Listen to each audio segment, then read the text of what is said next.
11:28 de la mañana, estamos en vivo, al igual que el móvil de la mañana del 11. Volvemos con ellos, con Lucía y con Santiago. Adelante.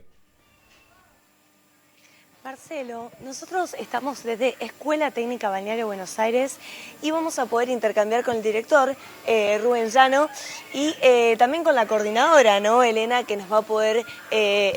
que nos va a poder comentar también respecto, primero que nada, a la institución, ¿no? Queremos dar a conocer un poco quiénes son, cómo se articula, y después estaremos contando lo que está sucediendo puntualmente en la jornada de hoy. Así que, director, la primera pregunta que le voy a hacer es ¿cómo se desarrolla esta Escuela Técnica de Balneario Buenos Aires? Bien, es una escuela técnica que también al mismo tiempo es un centro María Spínola. ¿Qué característica tiene un centro María Spínola? Que contamos con comedor, que es un horario extendido, o sea que comienzan a las 8 de la mañana y se van a las 4 de la tarde los estudiantes, o sea que tienen un conjunto de actividades diferentes dentro de ese turno. Además de eso, esta escuela técnica también cuenta con bachilleratos. Tenemos bachillerato de gastronomía, que es un bachillerato que este año estaría culminando su ciclo, el tercer año de bachillerato de gastronomía, o sea que tendríamos por primera vez egresados de la institución. Es una institución relativamente nueva, tiene 6 años, comenzó como un CEA, lo que sería un centro asociado que trabajaba en primaria, en un aula en primaria, con adultos que no habían podido culminar sus estudios, entonces estaban concurriendo ahí, culminar sus estudios, y me refiero a ciclo básico. Este ciclo básico se realiza en un año, solamente un año. Estarían haciendo primero, segundo y tercer año, lo que llamaríamos antes de esa manera. Ahora bien, ese ciclo básico se llama Rumbo, ¿no? Que todavía lo continuamos, esto sigue continuando, tenemos alrededor de 16, 17 alumnos adultos que están concurriendo a esta institución, a Rumbo. ¿Cuántos alumnos en total hay con todos los cursos? En total de los cursos hay 200, más o menos 210, 216 estudiantes. A esto lo dividimos con 106 estudiantes de ciclo básico, EBI, ¿no? Al mismo tiempo tenemos 100 estudiantes, más o menos 90 y algo, en lo que serían los bachilleratos, el bachillerato de deporte, que es primero y segundo año de bachillerato de deporte, y primero, segundo, tercero de gastronomía, y como te decía luego, Rumbo. Eso estarían más o menos en unos 100 estudiantes, 100 y algo. Comentábamos un poco fuera del aire, acá tenemos perfiles de estudiantes de distintas zonas, ¿verdad? Sí, es una de las características que tiene esta institución, y principalmente por tener bachillerato, también irradia una zona bastante, en un entorno de unos 30, 40 kilómetros a la redonda, sería lo que estaría irradiando esta institución, justamente por esa característica de tener un bachillerato que el Liceo de la Barra no tiene, porque tiene las mismas características que nosotros. No cuenta con la capacidad locativa como para poder tener bachilleratos allí. En este caso nosotros tenemos estudiantes que vienen desde Garzón, vienen de José Ignacio, vienen de toda la zona rural de esta cercanía, y contamos con un micro. Este micro es de Codicen, con choferes de Codicen, que son los que traen a los estudiantes de EBI a la institución en la mañana y los llevan en la tarde. Esto es todo un acuerdo que se ha hecho durante mucho tiempo.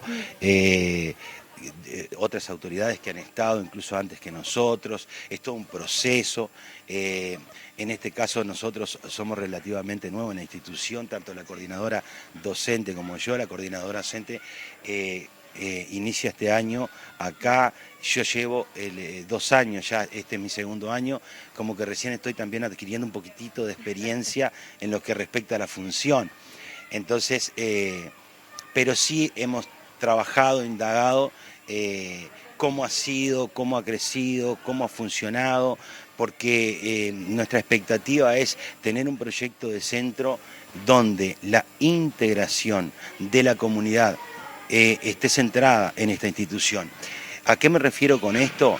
Es que nosotros queremos crear lo que es, y cuando hablo queremos crear entre el equipo docente, el equipo de dirección, somos equipos. Esta es nuestra forma de trabajo. Aquí ninguno trabaja individual, todos trabajamos coordinados para sacar el centro adelante.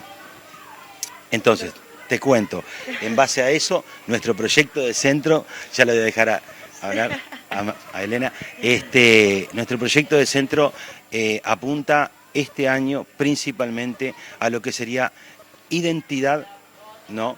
Y sentido de pertenencia. No, ¿quiere agregar algo más? Si no, ya le dejamos la voz a... Bien, referente a la parte de identidad y sentido de pertenencia, nosotros, como ustedes han visualizado, y es una institución nueva, no tenemos algo que nos identifique como institución en la zona. Sí nos identifican porque tenemos la Escuela 102, que trabajamos en conjunto con la Escuela 102, que sí la escuela es mucho más vieja que esta institución y bueno, se la reconoce un poco más. Entonces, nosotros lo que queremos es hacer eso, integrar más aún la escuela con la UTU, pero con un sentido de identidad y pertenencia, y este año lo podemos lograr porque tenemos estudiantes que por primera vez van a egresar de este centro educativo, y esto nos parece muy importante, crear un escudo donde los estudiantes tengan su identificación en su remera, crear una pancarta donde cuando vayamos a los actos patrios tengamos nuestra identidad y una bandera, obviamente, de la institución. En ese proceso estamos. Excelente, director. Por supuesto que es importante el sentido de identidad porque hace también a la pertenencia y al conectar con la institución. Así que gracias por toda esta información. Le damos la palabra a la coordinadora. Elena, me gustaría que nos cuentes un poco en el contexto en el que estamos en este momento. Hablando de coordinación, sabemos que se coordinan muchas propuestas para dar herramientas a los pequeños y bueno, a todas las franjas etarias, por supuesto. En esta instancia hay un taller puntualmente que se viene desarrollando en la jornada de hoy. Expliquemos al público sobre ello. Bien, buenos días para todos. El taller en este aspecto, justamente nosotros como trabajamos con jóvenes, con adolescentes y estábamos en el proceso de identidad, sabemos que los jóvenes también se identifican mucho a través de las redes sociales, que el mayor contacto que ellos tienen, que muchas veces lo estamos viendo, que están frente a frente, pero se comunican por un celular, están viendo las redes sociales, se están mandando WhatsApp, ¿sí? Entonces nosotros en ese aspecto queríamos justamente protegerlos, o sea, que ellos vean que están corriendo riesgos y cómo ellos pueden no tener miedo, sí, pero sí tener cuidado, responsabilidad, usar las redes de manera responsable. Para eso es que buscamos el taller, nos coordinamos con Leo Perdomo, que ya en mi caso ya había trabajado con él en otra institución hace unos años y sé que da muy buenos resultados porque en esta instancia él dio un taller para los adolescentes, que ellos lo van a transmitir, fue a un grupo pequeño, lo van a transmitir al resto de los compañeros.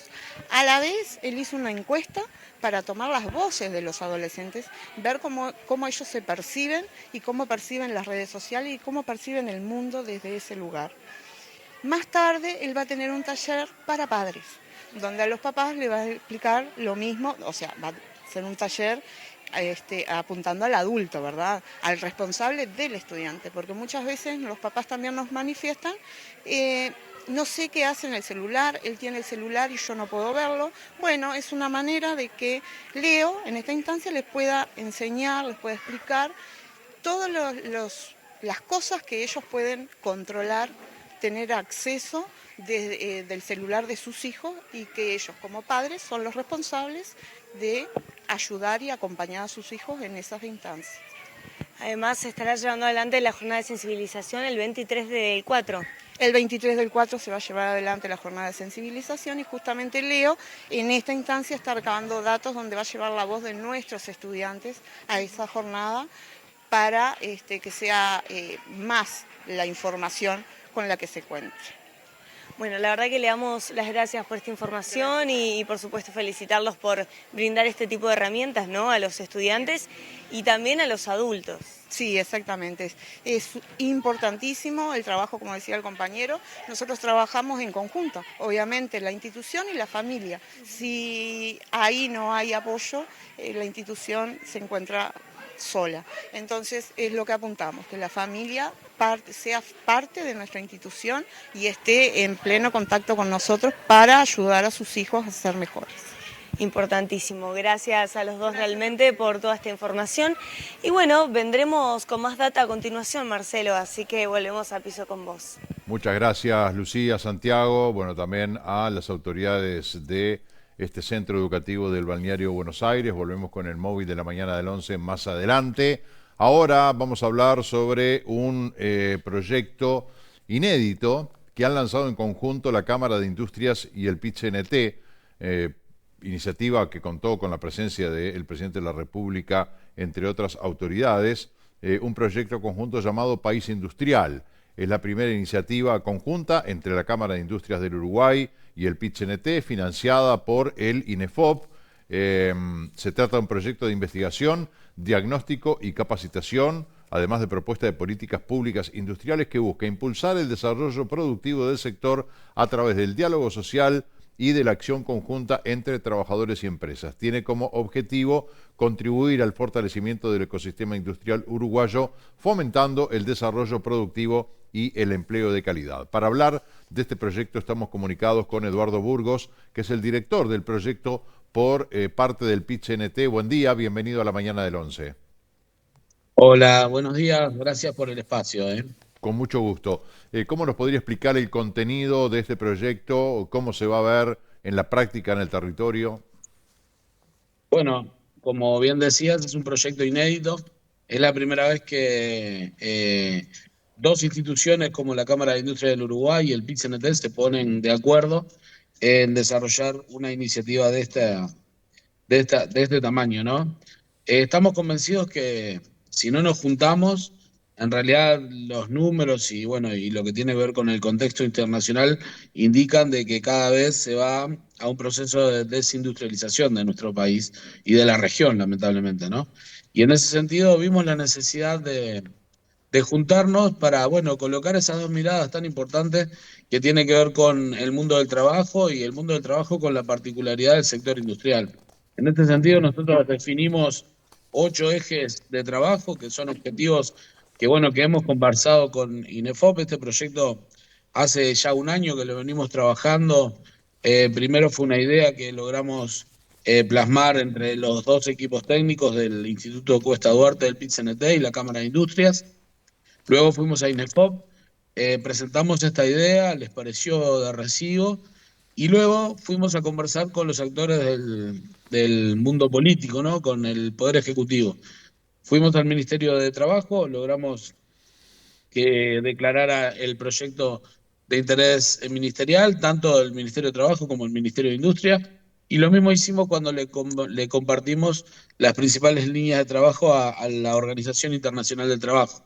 Es un proyecto que cuenta con el apoyo de la OIT, tanto del sector empleador como el sector de los trabajadores, cosa que tiene esa particularidad Uruguay, ¿no? Que a pesar de que venimos de mundos distintos, tenemos la capacidad de diálogo y ese proceso democrático que tiene nuestro país, de que nos podemos sentar en la misma mesa, gobierno, trabajadores, empresarios, con un objetivo de perspectiva en común, que es fortalecer el sector. En este sentido, uno de los principales objetivos que vamos a llevar adelante es, bueno, ¿qué formación profesional necesitamos para los cambios tecnológicos? Hoy todo el mundo habla de la inteligencia artificial, en realidad las industrias todavía no han llegado mayoritariamente a aplicarla, pero sí están en un proceso de automatización, y para eso una de las cosas que estamos empezando a estudiar a través de unos estudios prospectivos y de unas consultorías que ha alargado el proyecto es, bueno, hacia dónde van las tendencias de la industria y qué formación tenemos que tener los trabajadores y qué capacidades tienen que tener las empresas para abordar eso. En este momento, aquí abajo en el PIT-CNT se está desarrollando un taller por una de las consultorías que viene llevando el proyecto, y están reunidos empresarios y trabajadores con el equipo consultor, dialogando, bueno, cuáles son las principales tendencias que tenemos que prever para este mundo del trabajo que es tan cambiante, ¿no? Básicamente, hoy por hoy, trabajos que se hacían con mucha más mano de obra, hoy ya eso no existe, ni que hablar con lo que tiene, cuando llega la inteligencia artificial, cómo eso revoluciona todos los distintos procedimientos y qué formación para eso precisamos tener. Otra de las cosas que tiene el proyecto es pensar la industria en todo el país. Básicamente el estudio que indica es que la industria se coloca del Río Negro hacia abajo. Nosotros creemos que tenemos que tener una visión país de la industria porque en realidad hay pequeñas y medianas industrias. Decía Carola Saavedra, que es la coordinadora por la Cámara de Industria, más de 17.000 micro y pequeñas empresas hay, industrias en todo el país. Bueno, ¿cómo de cierta manera encadenamos distintos procesos productivos que favorezcan la posibilidad de colocar los productos y de generar mano de obra genuina? Hay que ver que los salarios en la industria son mejores remunerados, es trabajo de calidad, tiene una formación y una particularidad distinta a lo que tiene que ver con los servicios que lamentablemente tienen esa particularidad que son salarios que hoy rondan en los 40.000 pesitos. Un trabajador industrial duplica ese salario habitualmente y bueno, por eso es que estamos embarcados a pensar cómo algunos procesos productivos implican pensar que también se pueden colocar exoneraciones a través del Estado para que algunas industrias se instalen en el interior del país. Otro de los objetivos que tenemos es la creación de un diálogo de expertos en la industria. Esto es un proceso para nosotros innovador que va a colocar a un grupo de trabajadores, empresarios y académicos a pensar la industria al 2035, 2050, de esa manera escalamos para proteger y para desarrollar la industria. En el mundo hoy, la pandemia demostró que un país sin industria está condenado, ¿no? Afortunadamente, nosotros, si bien abordamos desde el punto de vista sanitario bastante bien el acceso y cómo resistimos la pandemia, también es que tuvimos soberanía en la pandemia porque teníamos producción de alimentos, teníamos producción de insumos médicos y eso permitió que en ese momento también las industrias se desarrollaran y no dejaran de producir. No, es importante eso a la hora de un mundo tan complicado como está hoy, que se desarrollan guerras por todos lados, se habla de que cerrar un canal indica directamente el aumento inmediato de los precios de los combustibles y eso encadena con lo que tiene que ver con otros aumentos y en eso Uruguay tiene, a pesar de que es un país chico y que todos pensamos que el Uruguay sin industria es así, hay industrias instaladas y tiene capacidad ociosa esas industrias para producir. Y en ese sentido, el proyecto tiene 8 grandes objetivos, como decía, 5 son en común, eso es una particularidad. 5 objetivos los llevamos la Cámara de Industria y el PIT-CNT juntos, y después tiene un objetivo específico la Cámara de Industria y 2 objetivos el PIT-CNT, que tienen que ver con la formación de trabajadores y trabajadoras sobre política industrial, entender que desarrollar la industria y muchas veces cómo proteger y cómo generar acciones para el encadenamiento industrial es importante y creemos que los trabajadores también tenemos que entender esa modalidad, cómo derrama cada vez que compramos industria nacional. Y otro tiene que ver con la creación de un observatorio de política industrial que lo llevamos adelante desde Cuesta Duarte y queremos fortalecer eso. Yo le quiero preguntar, usted algo mencionaba de el proyecto prevé la instalación de un foro de referentes industriales integrado por empresarios, sindicalistas, académicos y otras figuras clave al tiempo de estudios de evaluación sobre el impacto que esto tenga. ¿Cómo va a ser el desarrollo de esto que prevé el proyecto para que después no caiga en saco roto, que no se pierda en el tiempo, que no genere más burocracia que termine enfrascando los objetivos de este proyecto? ¿Cómo lo piensan instrumentar? Nosotros partimos de la premisa que todo lo que tiene que ver con la conflictividad del día a día que tienen las empresas con sus sindicatos, eso es una órbita que hay que discutirla en el Ministerio de Trabajo bajo las condiciones de la negociación colectiva, ¿no? Nosotros tenemos que pensar acá en una mirada no de mirar el árbol, sino mirar el bosque, que en realidad es una necesidad de ganar los dos. Esto, como toda alianza, tenemos que beneficiarnos ambas partes, y en ese sentido lo que pretendemos es no suplir el rol del Ministerio de Industria como actor relevante a la hora de generar políticas públicas, sino de poder generar una hoja de ruta que le dé insumos al poder político para tomar en cuenta. Y en esa lógica también creemos que tenemos que repensar todo lo que tiene que ver con procesos de grandes obras que va a llevar el país, y bueno, de qué manera podemos implementar lo que tiene que ver con compras públicas, la formación profesional, el encadenamiento productivo. Y bueno, por eso justamente una de las particularidades que tiene el Foro de Expertos es que ambas instituciones proponemos nombres y tienen que ser avalados por el otro, ¿no?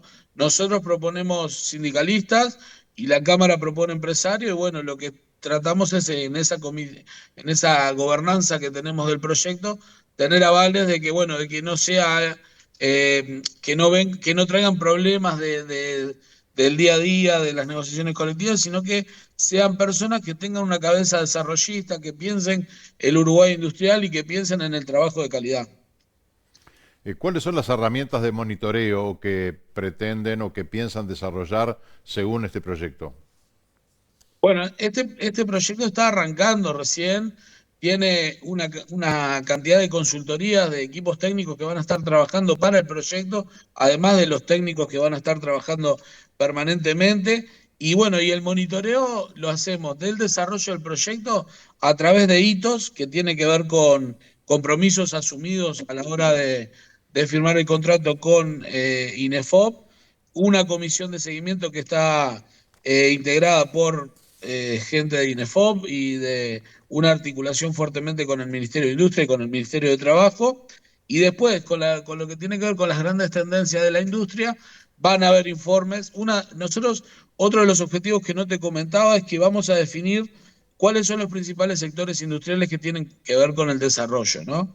Y en eso se está alargando esta semana una consultoría que tiene que ver con, bueno, cuáles son los sectores que tienen capacidad de desarrollo y que pueden generar puestos de trabajo de calidad y pueden generar productos para ampliar su margen de exportación, cuáles son los sectores que hay que ayudarlos un poco para que no caigan, y cuáles son los sectores que están muy complicados y que no tienen una perspectiva. En ese sentido, nosotros vamos a elegir 3 o 4 de los que son pujantes para de esa manera, bueno, hacer algunas propuestas de ampliación de lo que tiene que ver con la producción, la empleabilidad, las distintas maneras de trabajar, ¿no? Burgos, le quería preguntar, dentro de esos 8 puntos que el proyecto habla de las 8 aristas en las que será abordado este proyecto, una de ellas, más allá de la que usted ya detalló, es la agenda pro-industria. ¿Cuál sería esa agenda pro-industria y cómo conciben la industria en momentos en que hay una reconversión de matrices energéticas, que hay situaciones ajenas a de repente la voluntad de un país como Uruguay de manejar por el contexto global?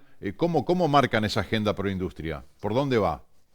Bueno, nosotros creemos que hay que volver a lo que era, así como tenemos Uruguay país natural, nosotros queremos generar una marca de país industrial. Creemos que, en esto hablo en nombre del PIT-CNT, nosotros somos, pero también que la Cámara de Industria tiene una visión similar. Nosotros creemos que las compras públicas del Estado tienen que jugar como actor relevante. Yo pongo el ejemplo de cuando se cambió la matriz energética. Se instalaron molinos de viento por todo el país, fue algo muy bueno y saludable.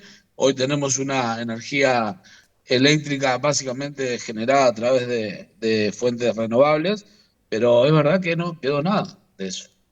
No quedó capacidad instalada. O sea, trajimos todo de afuera. Pongámosle qué vamos a hacer con el hidrógeno verde, en caso de que salga. Va a venir toda la planta hecha desde Europa del Este, va a venir todos los materiales hechos en el exterior. ¿Qué vamos a hacer con Casupá? ¿Vamos a comprar todos los caños afuera o vamos a darle prioridad a las empresas nacionales que producen caño y que la están peleando día a día para colocar sus productos? ¿Qué vamos a hacer por ejemplo, con la industria fotovoltaica, que es una inversión que UTE va a hacer de más de 700 megavatios. Yo hoy estuve en el proceso de energía fotovoltaica de mi sindicato metalúrgico y fuimos 1.100 trabajadores cuando se instalaron 200 megavatios en el norte del país. Ahora se va a triplicar esa inversión y creemos que no solamente la mano de obra tiene que estar en el montaje, sino que hay que darle oportunidades a empresas nacionales que pueden hacer el plegado de los perfiles, el galvanizado, la construcción de los cables, la construcción de los transformadores. Y bueno, y es obvio que va a salir un poco más, porque con China no podemos competir. Pero hay que ver que lo que invertimos ahí lo evitamos en otras acciones como son programas de darle asistencia a la gente. La gente necesita trabajar, nosotros tenemos que pensar de qué manera generamos trabajo y ese es uno de los desvelos que tenemos, porque podemos capacitar a los trabajadores y a las trabajadoras en una cantidad de cosas, pero si la gente no tiene trabajo genuino, se va a ir desmotivando y va a ir quedando al margen de la sociedad, lamentablemente. Por eso, reposicionar el papel de la industria, del compro nacional, los uniformes, por ejemplo, ¿no? ¿Qué vamos a hacer con la compra de uniformes que el Ministerio del Interior y el Ministerio de Defensa tienen que hacer? Los podemos traer de China y seguro que salen más baratos, no sé si son mejores, pero no tendríamos que pensar entre la Cámara de la Aguja y el sindicato, ver de qué manera generamos pequeños talleres que produzcan parte de esa producción y eso le genera empleo de calidad a cientos y miles de mujeres, jefas de hogar que pueden tener un proceso industrial en su casa o asociativo. Por eso es la importancia de pensar en un país industrial.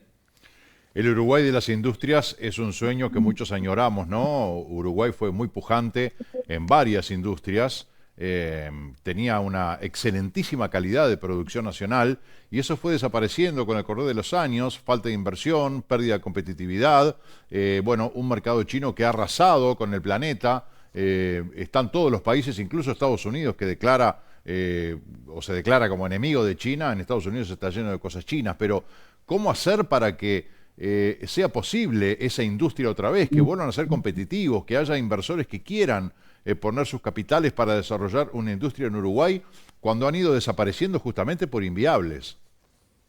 Bueno, hay cosas que hay que corregir. O sea, hay temas el tema del costo de la energía hay que discutirlo. El tema del acceso al crédito, no puede ser que sea más fácil un crédito al consumo que un crédito a la industria.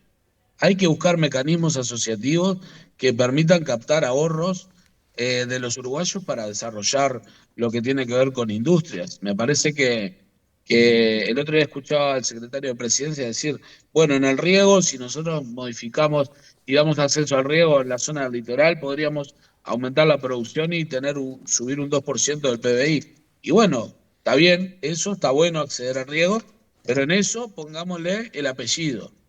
El riego con industria nacional, porque si nosotros para todo lo que es riego protegemos el sector del plástico y la construcción de tanques y cañerías, eso derrama en cientos de puestos de trabajo. Vos decías que es un país que añoramos. Yo me crié con mi viejo siendo a laburar y fue el mejor ejemplo que me pudieron dar y creo que a muchos de nuestra generación le pasó eso, ¿no? Y hoy tenemos una sociedad que está muy fragmentada y hablamos todos los días de la gente en situación de calle, de la gente que está en cárceles. Si vos tomás en cuenta la población que está privada de libertad, que andan cerca de 18.000 privados de libertad, tomás en cuenta los que están con medidas alternativas, que son cerca de 10.000, tomás en cuenta la gente que está en situación de calle, que anda, pongámosle, cerca de 10.000, los gurises que están presos en el INISA, y estás casi en el 1,5% de la población. Ese 1,5% son básicamente personas menores de 40 años, o sea, la población que está en condiciones de trabajar no está pudiendo laborar porque ha quedado al margen de la sociedad. Y el tema es proteger. Estados Unidos tiene un sistema de protección de la industria, por más que no lo declaren. Convocó a todas sus grandes industrias a que se instalen en Estados Unidos o no podían vender en Estados Unidos en esta guerra comercial que tienen con Brasil. No, nosotros no tenemos la espalda que tiene Estados Unidos, pero tenemos que pensar cómo encadenamos la producción con Brasil, de qué manera podemos generar algo de lo que Brasil necesite para ese mercado fomentarlo. con China nunca los vamos a alcanzar, están 20 años adelantados, pero bueno, algo tenemos que hacer con lo que tiene que ver con los resortes que tiene nuestro país para proteger la industria. Y en eso el Estado, los empresarios y los trabajadores tenemos que ponernos de acuerdo, porque en la lógica que estamos de ir a los consejos de salario, discutir, ocupar, las empresas irse, en 10 años no vamos a tener más discusiones porque no vamos a tener más industria, lamentablemente. Burgos, tenemos que redondear la entrevista, que es muy interesante, por cierto. Este proyecto inédito, con la participación de la Cámara de Industrias, del PIT-CNT, que ya cuenta con financiamiento, ¿qué pasos debe seguir? ¿Esto tiene una instancia parlamentaria? ¿A qué nivel se resuelve? ¿Cuándo se puede pensar que esto se transforma en una realidad? Bueno, los equipos este año van a estar, nosotros empezamos en noviembre, hicimos el lanzamiento ahora porque hubo que bajar todo el proyecto a tierra y generarle productos entregables, generar distintos mecanismos de lo que tiene que ver con el llano del producto. Este año vamos a estar trabajando en todo el año. Nosotros como PIT-CNT vamos a estar recorriendo el país, hablando con los trabajadores, con las fuerzas vivas de cada departamento, tenemos pensado hacer 5 encuentros regionales, uno para discutir el sector cárnico, uno para discutir el sector lácteo, uno para discutir el sector de la madera. Vamos a ir a Paysandú por la particularidad que tiene Paysandú, ¿tá? El sector lácteo también. Y el año que viene vamos a tener como los primeros entregables que le llamamos nosotros, que son las primeras líneas de acción que va a generar, y ojalá que eso sea tomado por el poder político y que digan, bueno, es por acá. Porque no es que nosotros, como te decía, suplamos el rol del Ministerio de Industria, pero creemos que podemos opinar porque conocemos la industria y estamos trabajando para perfeccionarla, y las cosas que haya que corregir, tendremos que corregirla. Y este tipo de diálogos que tenemos con la Cámara de Industria favorece también a evitar la conflictividad, me parece. Porque también nos vamos conociendo, vamos generando distintos puentes. Uruguay tiene la particularidad que al ser muy pequeño todos nos conocemos y todos podemos generar este diálogo de que podés hablar sin ningún pero, y para evitar ese tipo de escenarios, ¿no? Eduardo Burgos, director del proyecto País Industrial por el PIT-CNT, muchas gracias por esta convocatoria, por esta entrevista. Gracias por su tiempo. Bueno, muchas gracias a ustedes y saludos a la audiencia. Muchas gracias. Hasta pronto. Tenemos que hacer una pausa. Pasó 1 minuto del mediodía. Ya venimos.